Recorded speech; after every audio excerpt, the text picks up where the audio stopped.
जय होई माता।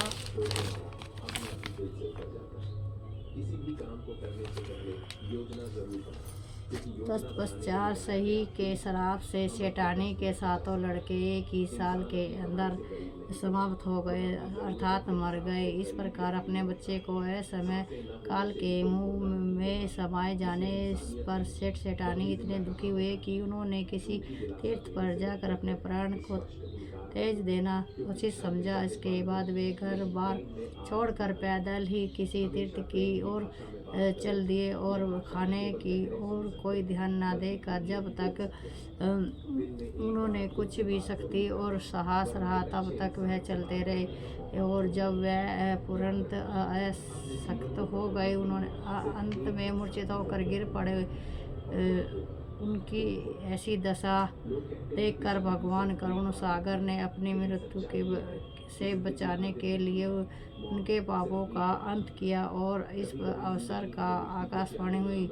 हे सेठ, तेरी सेठानी ने मिट्टी खोदते समय ध्यान न देकर सहे के बच्चे को मार दिया, उसके कारण तुम्हें अपने बच्चों का दुख देखना पड़ा। यदि अब पुनः घर जाकर तुम मन लगाकर गौ माता की सेवा करोगे और ओही माता देवी का विधि विधान से व्रत आरंभ कर प्राणियों पर दया रखते हुए स्वयं में भी किसी को कष्ट नहीं देना होगा, तो तुम्हें भगवान की कृपा से पुनः संतान का सुख प्राप्त होगा। इस प्रकार आकाशवाणी सुनकर सेठ सेठानी कुछ आशावान हो गए और भगवती देवी का स्मरण करते हुए अपने घर की ओर चल दिए।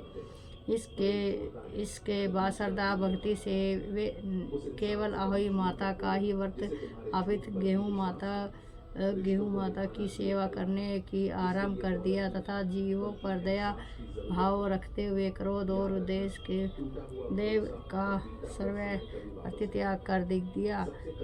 ऐसा करने से पश्चाताप भगवान की कृपा से सेठ सेठानी उन्हें 7 पुत्र वाले होकर अगणित पुत्रों सहित संसार से नाना प्रकार के सुखों को भोगने के पश्चात स्वर्ग को चले गए।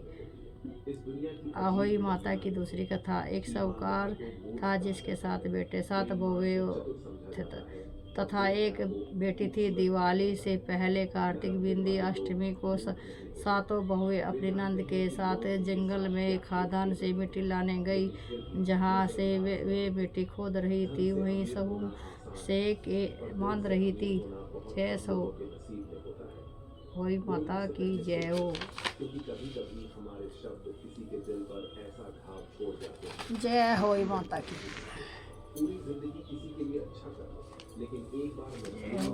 माता की जय माता की।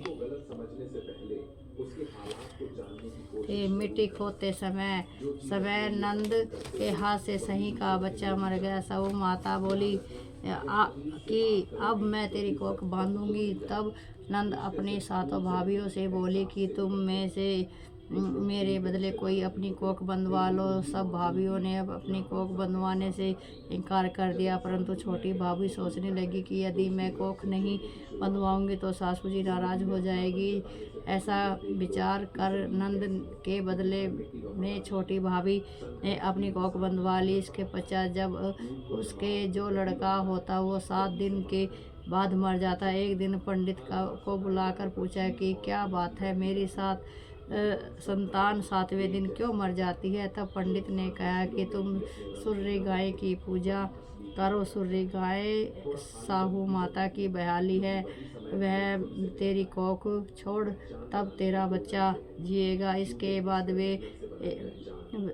से वह बहु प्रातःकाल उठकर चुपचाप सूर्य गाय के नीचे साफ सफाई कर दे जाती। गौ माता बोली कि आजकल कौन मेरी सेवा कर रहा है, सो आज देखूंगी। सो गौ माता खूब तड़के उठी। क्या देखती है कि एक साहूकार की बेटे की बहू उसके नीचे साफ सफाई कर रही है। गौ माता उससे बोली क्या मांगती है। तब साहूकार की बहू बोली कि साहू माता तुम्हारी बिहाली है और उसने मेरी कोख बांध रखी है, सो मेरी कोख खुलवा दो। गौ माता ने कहा, अच्छा अब तो गौ माता समुद्र पार अपनी ब्याली के पास उसको लेकर चली। रास्ते में कड़ी धूप थी, सो वे दोनों एक पेड़ के नीचे बैठ गई। तो थोड़ी देर में एक सांप आया और उसने पेड़ पर गरुड़ पंखनी पक्षी का बच्चा था। सांप उसको डसने लगा। तब साहूकार की बहू ने सांप मारकर डाल के नीचे दबा दिया और बच्चों को बचा लिया।